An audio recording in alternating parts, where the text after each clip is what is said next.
The spotlight this time is a U.S. Congressman who faked a Jewish background during his campaign. Now 34-year-old Republican George Santos, who is supposed to represent New York's 3rd congressional district, is coming under heavy criticism for that lie and other blatant falsehoods he promoted during his campaign. Let's bring in our senior U.S. correspondent, Mike Wagenheim, joining us from New York. Mike, good to see you. Good to see you, Alec. So what else did George Santos lie about besides the fact that he said he had Jewish grandparents?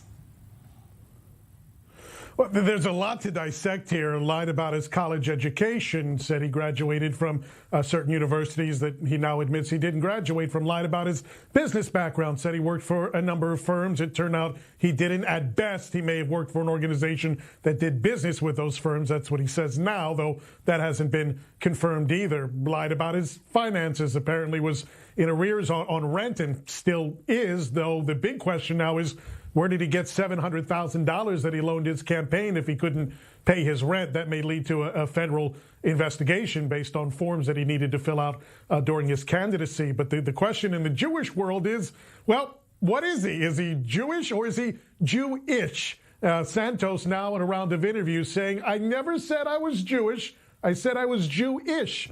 Well, he did an interview with me on the sidelines of the Republican Jewish Coalition leadership meetings in Las Vegas last month, and he said just that. He said, I'm Jewish. I have Jewish background in my family, though I'm a practicing Catholic. I'm Jewish at heart, is what he told me in that interview. But two things have come under scrutiny now. He hasn't said that to other people. He claimed he was a proud American Jew in position papers that he distributed to the Jewish community in New York and to pro-Israel organizations during his candidacy. Also on the stage of the Republican Jewish Coalition meetings addressing the audience there, he identified himself as Jewish, not Jewish. Now, the Republican Jewish Coalition issuing a statement today saying that Santos is no longer welcome there. He said they're very disappointed with the congressman-elect. He deceived them, misrepresented his heritage, and in public comments and in comments to the CEO of the Republican Jewish Coalition personally, they said he claimed he was Jewish, that he had a Jewish background,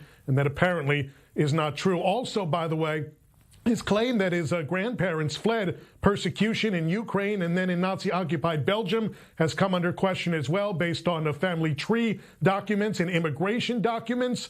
Santos says he is basing his belief on their immigration from those areas and their Jewish background based on what his family told him. He said he still believes that to be true.